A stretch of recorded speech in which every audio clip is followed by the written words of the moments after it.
अस्सलामुअलैकुम जी। Fundamental of physics Halliday Resnick Walker का 10th एडिशन है। चैप्टर 22 इलेक्ट्रिक फील्ड प्रॉब्लम 12 है। वो कहता है जनाब फिग 22.39 हमें दिखाया गया है जिसमें अनइवन अरेंजमेंट है इलेक्ट्रॉन्स और प्रोटॉन्स का। ये इलेक्ट्रॉन पड़ा है, ये प्रोटॉन, ये प्रोटॉन, ये इलेक्ट्रॉन, ये प्रोटॉन। वो कहता है सर्कुलर आर्क जिसका रेडियस 2 सेंटीमीटर है, थीटा 130, थीटा 250, थीटा 3 630 थीटा। वो कहता है मैग्नीट्यूड बताओ, फिर डायरेक्शन बताओ, पॉजिटिव डायरेक्शन यानी relative to the positive direction of x net field यानी जहाँ पे सेंटर ऑफ आर्क पे नेट इफेक्टिव है। तो पहले तो हम सिर्फ मैग्नीट्यूड देख लेते हैं क्योंकि हमें टोटल चार्ज भी पता है, प्रोटॉन का चार्ज जितना होगा उतना इलेक्ट्रॉन का चार्ज होगा, के भी पता है, दूरी भी पता है, सारे एक जितनी दूरी पे ही हैं। तो मैग्नीट्यूड चाहे इलेक्ट्रॉन की वजह से हो चाहे प्रोटॉन की वजह से इलेक्ट्रिक फील्ड का यही रहने वाला है 3.6 10⁻⁻⁶। अब चूंकि वो इंक्लाइंड है, एंगल पे है, तो वो वैल्यू वेरी करेगी। तो मैं क्या करता हूँ, यहाँ पे जो फील्ड है जो पहली इलेक्ट्रॉन की वजह से बन रही है ये जीरो एंगल पे है। अब ये जो प्रोटॉन है ये इस पॉइंट से पॉजिटिव लाइनें आउटवर्ड होंगी तो ये फील्ड आउटवर्ड डायरेक्शन में आ जाएगी। नीली लाइनें आप समझ लो कि वो इनवर्ड है, इनवर्ड फील्ड की सिमत में एक तरह से जाहिर करेंगी। फिर इसी तरीके से ये प्रोटॉन है तो ये आउटवर्ड आ जाएगी। इसी तरीके से ये इलेक्ट्रॉन, तो ब्लू कलर में मैंने इसकी लाइन जाहिर कर दी तो ये आ जाएगी। अब ये जो ब्लैक कलर की आर्क देख रहे हो ये 180 डिग्री शो कर रही है। तो हम सबसे पहले शुरू करते हैं कि भाई इस वाली फील्ड के दोनों वाइल कंपोनेंट्स देखते हैं, एक्स और वाई कंपोनेंट। तो एस थीटा जीरो है तो मैंने लिखा ई कॉस थीटा जीरो है और ई साइन थीटा। पहले कंपोनेंट बना रहा हूँ क्योंकि थीटा इसका मेंशन नहीं ना इस वाली का जो exact along the x axis ऊपर है। फिर अगला प्रोटॉन की वजह से है तो थीटा वन।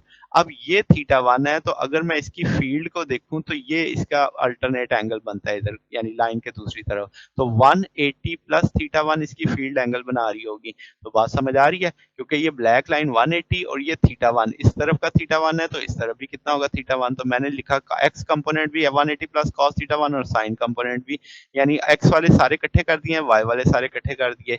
तो मैं ऊपर नीचे आपको लगते जाएंगे वो समझ आती जाएगी। ये एक्स कंपोनेंट आ गया प्रोटॉन का, ये आ गया वाई कंपोनेंट।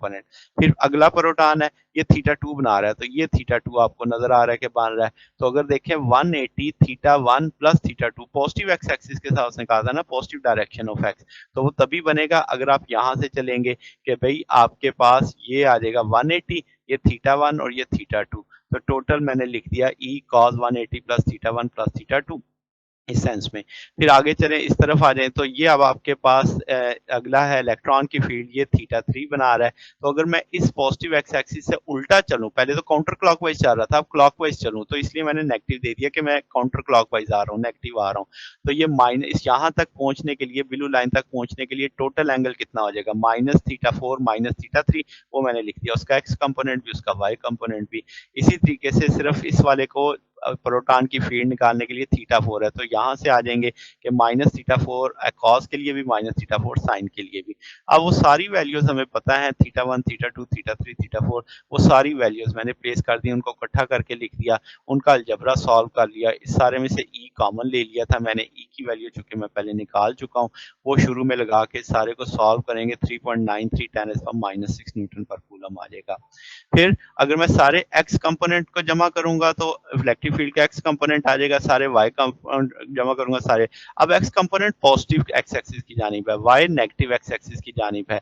अगर मैं यहाँ से tan थीटा निकालता हूँ तो वो माइनस के साथ आता है 76.35, तो वो डाउनवर्ड डायरेक्ट। आप देखो मैंने पॉजिटिव एक्स एक्सिस से क्लॉकवाइज लिया है, अगर ये पॉजिटिव होता तो भी एंटी क्लॉकवाइज चलता, तो ये क्लॉकवाइज है तो माइनस 76.35 डिग्री आ जाएगा। तो ये जनाब हमारे पास सोल्यूशन है। अगर आपको इसमें कोई बात पूछनी हो, डाउट हो तो नीचे कमेंट में पूछ सकते हैं।